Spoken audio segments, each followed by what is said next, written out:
ერთი კვირის შემდეგ ევროკავშირი განიხილავს რუსეთისადმი სანქციის დაწესების მორიგ პაკეტს და ამ სასანქციო ახალ სიაში შეყვანილი არიან კრიპტოკომპანიები, რომლებიც ეხმარებიან რუსეთს აი ამ აგრესიული სისხლიანი ომის წარმოებაში. და რაგინდ სავალალოც არ უნდა იყოს, აქ უკვე ფიგურირებენ ქართული კრიპტოკომპანიები. ჯერჯერობით ვიცით, რომ ეს არის სამი ქართული კომპანია, ვინაიდან ბრიტანული სანქციების ქვეშაც არიან მოქცეული და ასევე რამდენიმე სხვა ქვეყნის მსგავსი კომპანიები.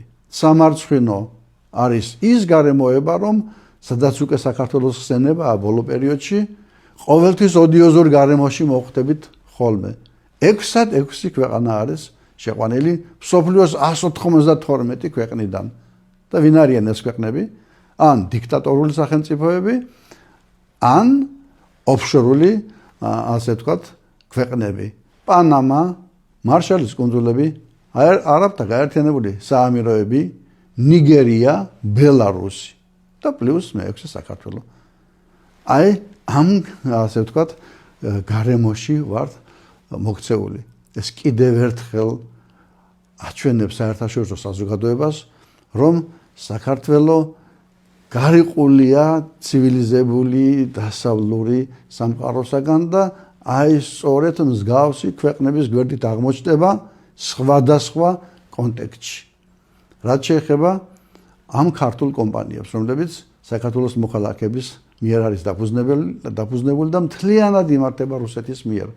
ჯერჯერობით ცნობილია, რომ 90 მილიონი გადარიცხეს და პირდაპირ არის ბრიტანეთის სანქციებში ნათქვამი, რომ ეს ფული მოხმარდა რუსეთის მთავრობას.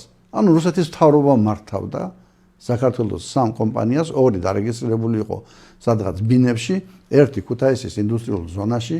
ინდუსტრიული ზონა კიდე სხვა პრობლემაა, ამაზე მახინჯი წარმონაქმნი საქართველოში არ შექმნილა ეკონომიკაში, რომლებიც ძალიან ბევრ დიდ პრობლემას უქმნიან. არ შეგვეშალოს კრიპტომოპოვებაში.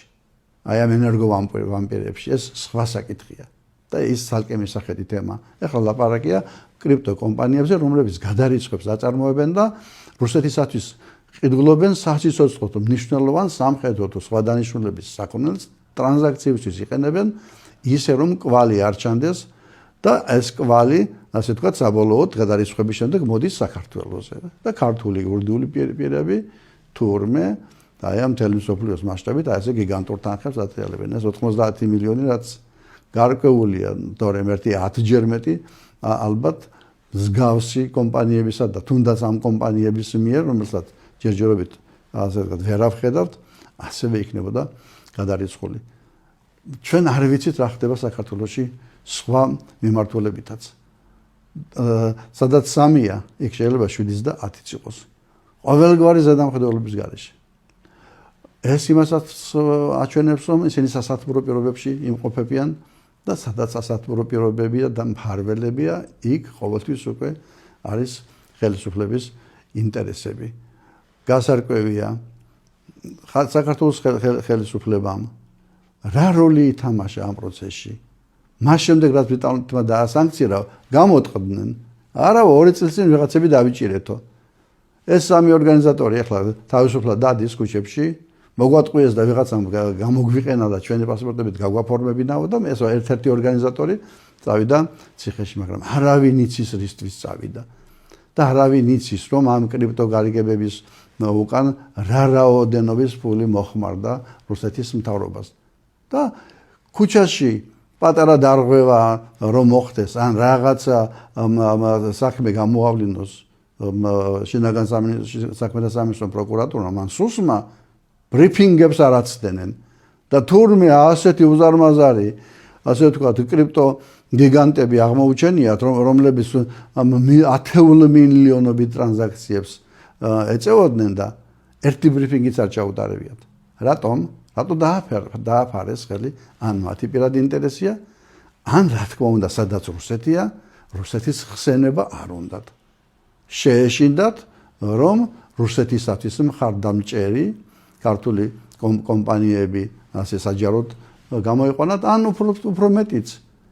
ეს იყო ასე თქვა რუსეთისათვის გაწეული მხარდაჭერა შეიძლება არა პირდაპირ მთავრობისგან ორგანიზებული, მაგრამ რუსეთთათვის სიგნალი. ხომ ხედავთ აგერ თქვენი ასე ვთქვათ, კრიპტო თქვენგან მართული აქაური ურდიული პირები ჩვენ და ასე დავიჭირეთ, მაგრამ არავის არ შევეხეთ, რომელიღაც შუამავალია. აგერ ახლა არის ციხეში და ეს საკითხი იყო მიჩუმათებული. ასეთი იყო მათი პოზიცია, მაგრამ გასკდა ეს ამბავი ჯერ ბრიტანეთში და ახლა უკვე ერთ კვირაში ვეწოდნება ევროკავშირი კიდევ რომელ კომპანიებს დაასახელებს და ჩვენ არ ვიცით სამი იქნება თუ სხვაც გამოჩნდება ამ ვითარებაში. მოგეთ დღე არ გავა რომ ამ მთავრობამ არ შეარწმუნოს ქვეყანა, არ შეარწმუნოს ხალხი, ვინაიდან საქართველო უკვე სადაც ასე ვთქვათ გამოჩნდება, სადაც უნდა გაიჟღეროს, ყოველთვის უარყოფითი კონტექსტით ჩანს ცივილიზებული სამყაროს წინაშე.